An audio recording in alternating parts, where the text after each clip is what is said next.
Coaching in Session. Your exclusive destination for unparalleled personal and professional growth. With your host, Michael Rearden. Whether you choose to live within limits or break free, your mindset journey begins here. Do you do any reflection on how you speak to yourself? You might not do a lot of self-talking, but your unconscious is definitely going to do a lot of the talking for you. For example, maybe something goes wrong in your life and you're like, that was stupid, that was dumb. I've talked about this recently where you might not look at it as, I'm dumb or I'm stupid, but the idea of if I can do something that dumb or that stupid, then I must also be that. We have to be very clear on how we are operating. It's so funny when I speak to guests sometimes. They fall into this idea of who they are. It's almost like an acceptance, whether they are suffering from some type of mental disorder, or they have autism, or they ADHD, or they're a drug addict, or they're alcoholic. And I mean, we give ourselves these titles, right? And of course, we don't have to say we're victims because of the titles, but sometimes those titles can carry a negative connotation to them. For example, would you be proud to, put on your resume saying, I'm an alcoholic? I have autism. Would you be proud to say that you're a drug addict and you shoot up cocaine and heroin every single day as your hobby? No, right? Like, we know that's not common sense. We know that's not a good thing to put on your resume. But yet, these stigmas, even though we have maybe once lived them, they remain that negative stigma. Now, we can say that, me being a single mom or me being a single dad made me stronger in a sense, right?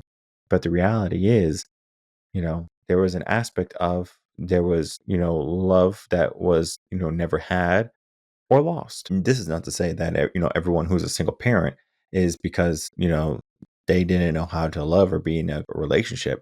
We can think of other ways that people cannot be in a relationship. For example, someone passes away, the husband or the wife, they pass away. They're a single mom, they're a single dad now. And it's, they're a widow or a widower. And it's not to say that, they're a bad person because they're this, but the stigma, especially in America, is still there. For example, if we looked at Alcohol Anonymous, it's a 12-step organization where someone will go in to help them get rid of a negative habit, whether it be drugs or alcohol, something, right? And one of the first steps, or the first step, is actually to admit that we are powerless over the substance that we are addicted to. Now, I like to think of, why is this aspect of being powerless over something so powerful? Why is it our step one? Why is it where we have to be in order for us to heal, right? To get to step 12. The reason is when we can say we are scared, when we can say that we're hurt, when we can say that we are powerless, it gives us the ability to ask for help. Now, this is not to say that you need Superman or you need someone to come save you at every single hard point in your life. I'm a big believer in we have to be able to fight our battles. You don't want mom and dad to come save you all the time, even though they might have done at one point in their life.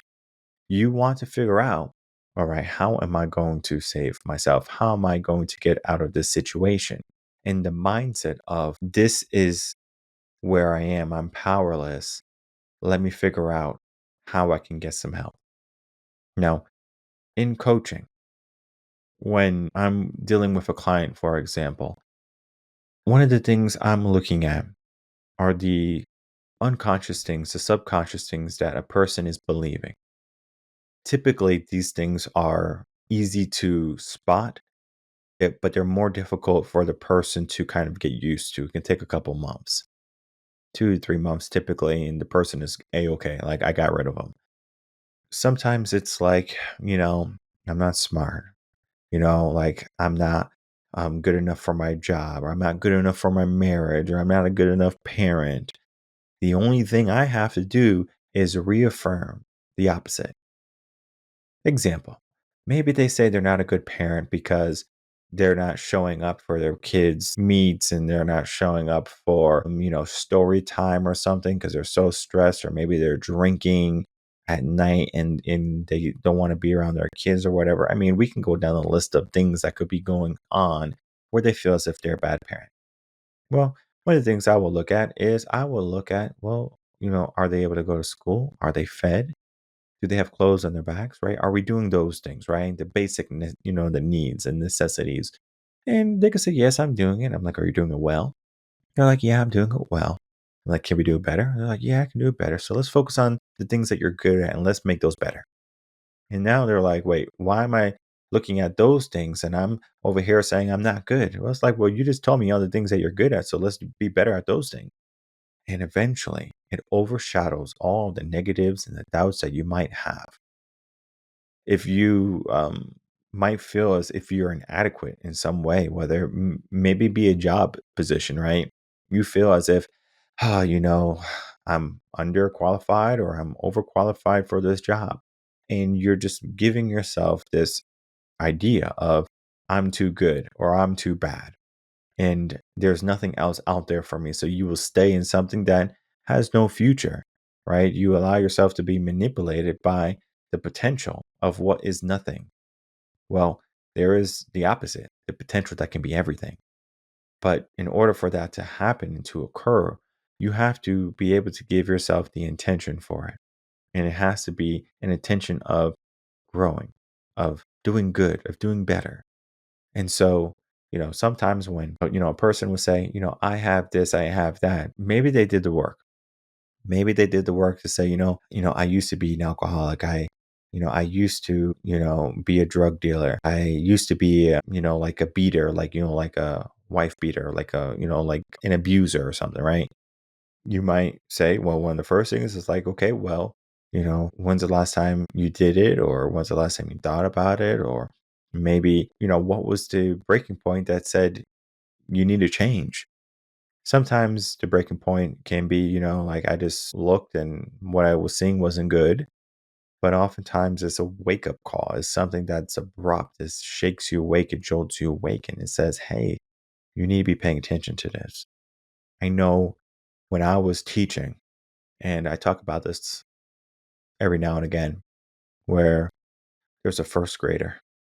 He was in special ed and very good kid. He had a mom, very active, loved the boy. But the father never met him.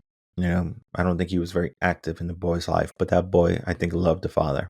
Whenever he would say he spent the weekend with the dad or a day with the dad, he was so happy, right? And it's so funny, the dynamic. I mean, he would come in and it wasn't a lot, like literally out of the whole school year, maybe he would, tell me 2 or 3 times he spent the weekend with his dad. It wasn't a lot. And I'm telling you, when he came in the next day or on Monday, he was like the best well behaved student that you would never know had behavioral issues. I was just like, okay, good. Like we're going to have a good day. But some of the things he began to tell himself, and he's 7 years old, 7 years old. Imagine what you told yourself at 7, let alone where you tell yourself now as an adult. He would say, I'm in special ed because I have problems. I'm not smart. I'm dumb. Whatever it be, right? He was extremely capable, smart kid, right? I would be proud to call him my son. But he was giving himself the stigma of this class that he was in, his IEPs and things like that. And there's no doubt, there was some issues he was dealing with, but that's just boys in general, right? Now, of course, there are going to be boys that can conform. They know how to acclimate and adjust to the classroom and sit quietly at the desk instead of doing what they naturally intend to do, which is jump around and be rambunctious. My son, for example, he would rather be jumping around than to sit down and to do some reading and some learning. Now, this is not to say that he doesn't sit down and doesn't do some reading and learning, but he does it on his own accord.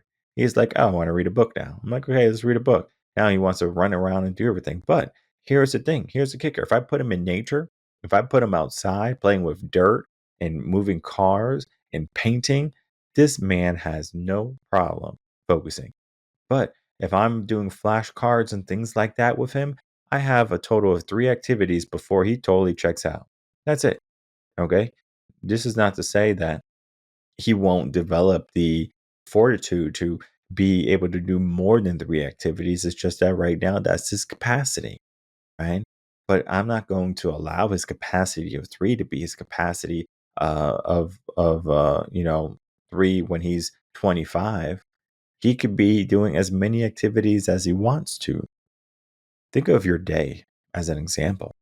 How many things do you do in your day? You wake up, you brush your teeth, you go to the bathroom, you put on some clothes, you drive to work maybe, you're at work, you do all the activities at work.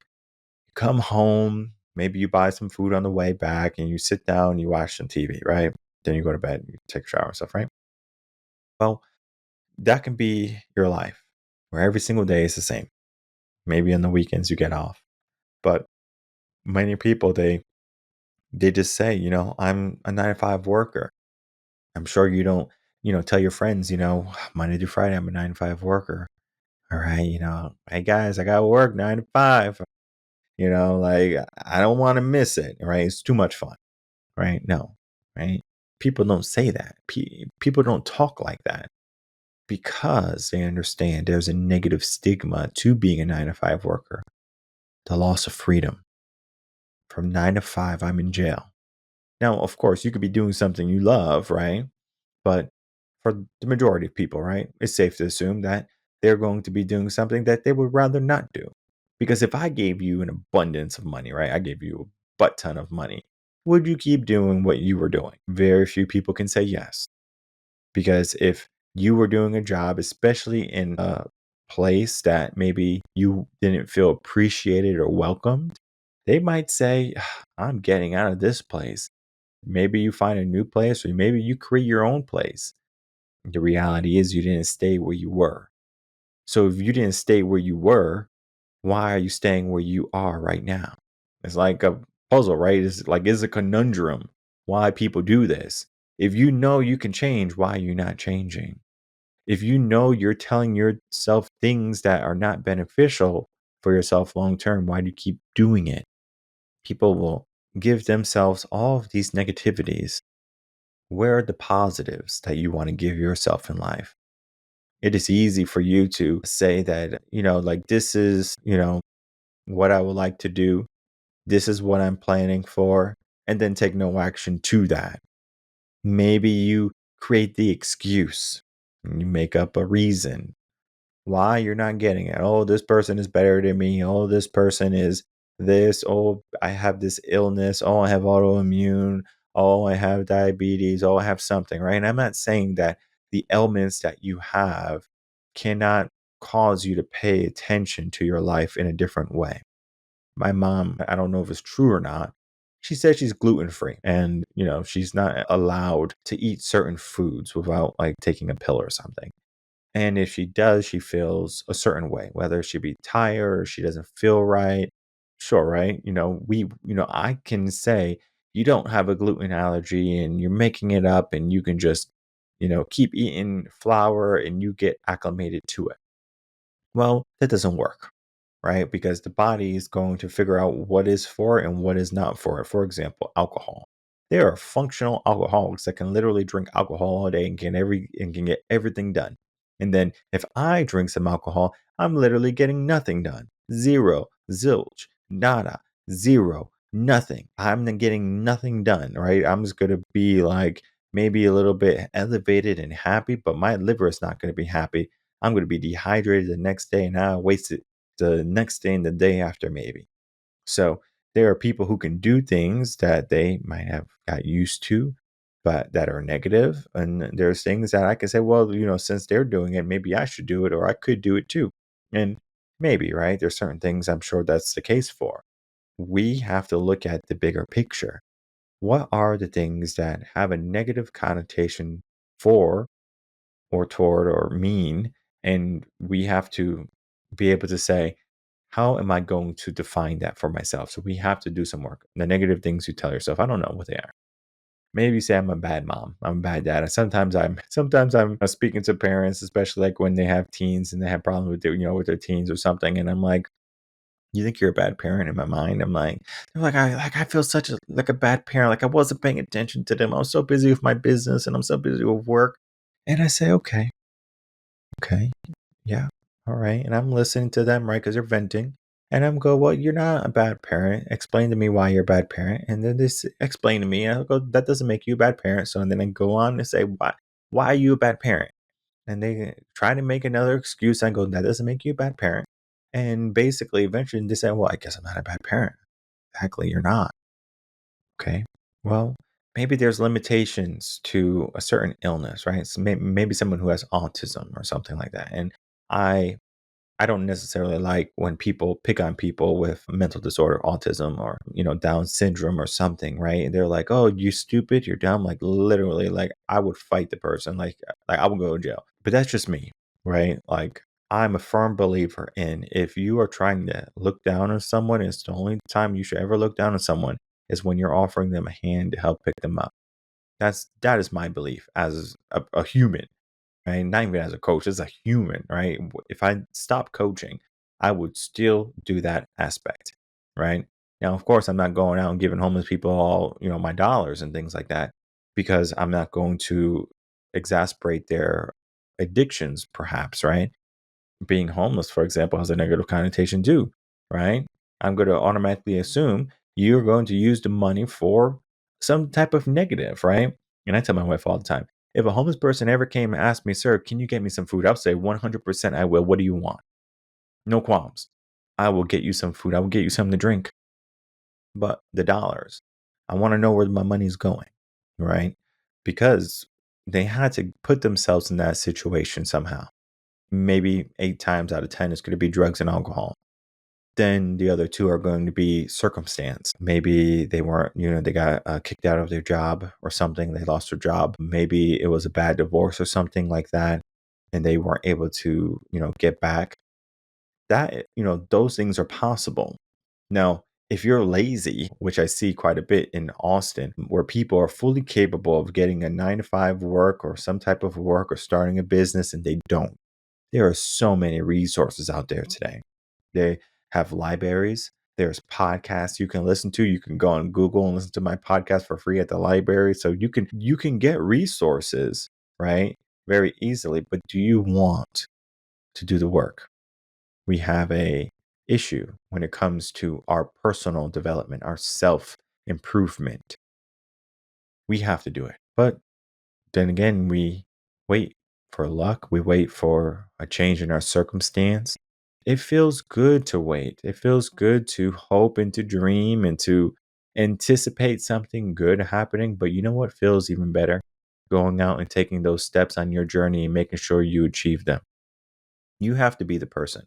If you are telling yourself things that are inhibiting that, whether you're saying, I'm dumb, I'm stupid, I have this or I was that, and it's causing something within you to feel heavy, like an anchor, right? So the way you know this, and I'm going to explain it very clearly. The way you know is if you are saying something to yourself right now, and after you're done saying it, you feel lower, like you slump over or something, right? And it feels heavy.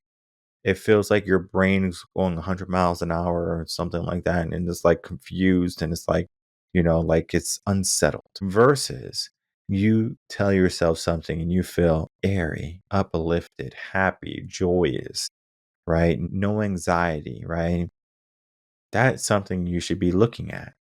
Because again, even though you might have accepted a term, a phrase for yourself, it doesn't necessarily mean that it's going to take away the negative connotation to it. Because if you told someone you were something before, they're going to automatically judge you.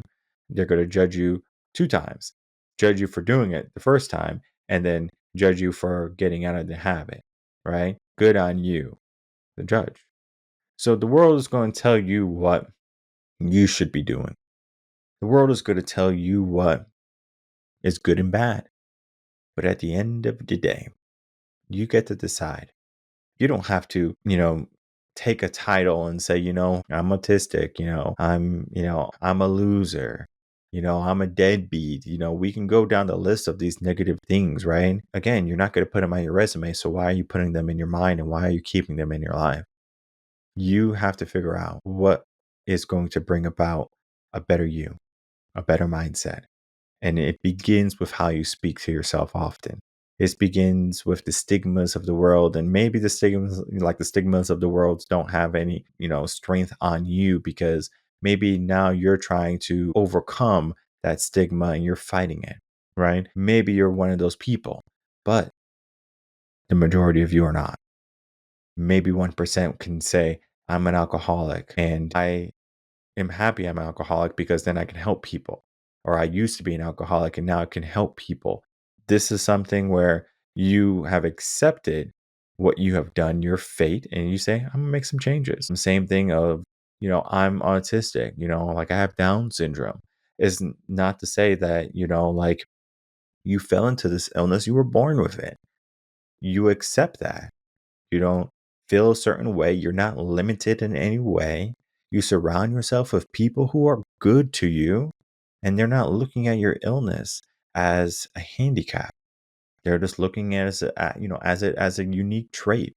The hair I have on my head is coarse. Like how I walk a certain way, for example, how I look, the color of my eyes, all characteristics and traits of me, right? You have traits of you. But then again, it could be, I'm tall, like maybe there's tall people in the world who says, I don't want to be some tall because everyone looks at me and I don't mind if people look at me. You can look at me with good eyes. You can look at me with hateful eyes. At the end of the day, I'm going to have a good day. It doesn't matter how you look at me because we're not trying to be people pleasers. We're not trying to be people who are trying to live for other people, even though we do acts of service, right? Because life is an act of service, right? It brings about the most meaning. We are just trying to figure out how to create the meaning. And if you are inhibiting that meaning by telling yourself negative things or giving yourself titles that are not going to promote yourself to the next level, to the next position, then you have to do the work to get rid of those things. And it's important that you don't tell yourself things that, even though you say it, you do it with a smile. Very similar to the like the body positivity movement, right? It is easy. It is very easy to look in the mirror and say, I'm beautiful. But go on the scale, overweight, BMI says you're obese, you got problems, right? To combat that, we can't tell ourselves lies. Sometimes you can tell yourself a lie long enough where it becomes your truth. You will believe that truth. That's what happened with Lizzo. That's what happened with Adele. That's what happened with so many people where they have gained so much weight or they have gone so far and they don't want to do the work to fix or remedy what's going on in their life. So they say, you know what? I'm just going to accept where I am. There's a power in that, of course. I'm not saying that you should be a person that just relinquishes everything, saying, "Okay, well, being skinny is this and being fat is that," and you're basically saying being skinny is bad and being fat is bad, or being fat is good and skinny is good. Like if you're giving yourself the idea of good and bad, then you fully don't understand what this episode was about. It's about the journey. It's about maybe one day you are going to be a little bit overweight. Maybe one day you are going to be a little bit too thin, or you might be a little bit too broke, or whatever it be, right? Or a little bit too addicted to something. But then you say, you know what? Let me make some changes because the things that I'm doing are no good, right? Young men who are addicted to pornography or whatever, the moment they are able to cut ties with that addiction, do they feel alive again? So they figured out what is no longer serving them because we have a lot of anchors keeping us where we are today. Sometimes we can use those anchors for our benefit, and sometimes we can use them as our detriment or our propellant to our success and meaning. And I encourage everyone to do the work to figure out what those negative things are in your life, the things that you're telling yourself, whether it be that you don't accept yourself. And I remember one of the things that I was made fun of or for when I was growing up, whether it be stuttering or whether it be, how I looked or something. And then I find people in my life who says, I like how you speak. I like how you look. And you're like, whoa, I finally found someone who accepted me. So your flaws at one point that you were led to believe maybe from others have just been assets that you have not fully realized yet because they might be the traits that truly attract you to them. It's something where at first in the beginning, you're not going to know it. You're not going to say, well, this is a trait of mine and I'm so happy I'm stuttering. I'm so happy I'm this type of person. I'm so happy I'm always drunk. Like typically it doesn't happen that way. It's something where you have to have an epiphany for. And so we have to give some intention. We have to give some focus. So I encourage you to take right now to write down all the things you tell yourself. And then maybe to give yourself an intention or a mindset that if you tell yourself something in the day, to realize that. For example, one of the things I tell myself is I'm not good at marketing. And rightfully so, I'm not good at marketing, right? But it doesn't necessarily mean that I'm going to allow that crutch to get in my way. So you know what I do instead? I say, you know what? I'm not a marketer, but I know how to hire one. So I get a marketer and the marketer helps me. And then we're a team. And I'm like, okay, I got a marketer on my team, right? So I'm looking at the areas where I'm weak and I'm finding people who are strong. And I'm saying now we're covering all our bases because I can't be the catcher and the pitcher at the same time. So in life, you have to figure out where is your position? Where do you need to be? Because the ball is going to land different spots, different areas, depending on how it's hit. So we get to choose how we are going to swing at what life gives us. We can miss the curve, we can have trouble with the curve, or we can, be able to hit every ball out of the park. Oftentimes, we're not going to be good at everything, and that's fine. So we figure out what we're good at. We figure out, the things that no longer serve us. We get rid of those. We figure out, what we need to do next because we all have goals and we all have visions and we all want to have some purpose and meaning in life. But when it comes to how we see ourselves, our circumstance sometimes is going to tell us otherwise, whether it be from our childhood or from our present moment. This is something that you get to decide. The life that you can be living is told to yourself every single day. And you have to be the person that's going to make something out of it. So give yourself words, give yourself mantras and affirmations and sayings that are going to get you closer and get rid of the things that are going to bring you further away. I understand it's not going to be a day process. It could be weeks or months to reacclimate your mind, right? The neuroplasticity to create the patterns that are going to bring about good things because you might have been telling yourself something for so long that has become ingrained in you. And I think of a video I saw the other day. It was a man who had a ring, and the ring was like literally in his finger, like the ring cut him, and the ring healed over, or like his skin healed over the ring. So in order for him to get that ring off him now, he would have to cut the skin. He would have to go for surgery just to get the ring off. It's important for us to understand that sometimes in life we have to figure out, when we have to take things off, when we have to get rid of things. And if we don't, then, we're going to be living in that permanence. And the permanence is, our circumstance, right? That ring was on your finger, right? But the ring could have been off your finger. The potential was always there. And so you get to make the choice. What is, what will be. Of course, if you need help, revenconcepts.com. But this is a simple process. Write down all the things that you're not good at or you believe you're not good at, the things that you tell yourself every single day, and then begin to reverse them, reverse engineer them. And if it's something that you have tried, or maybe it's a continual, issue, again, reach out to us. We'll be more than happy to help you. The process is painless. It is simple. We just have conversations to figure out, where we need to be and how we need to be operating. And sure enough, in time, you're going to be the person that you might have never thought you were, right? It might have been that fairy tale, that fantasy that was so far out of reach. The negative things that you might have told yourself once before won't be anymore, and it's going to lead to such a more powerful life.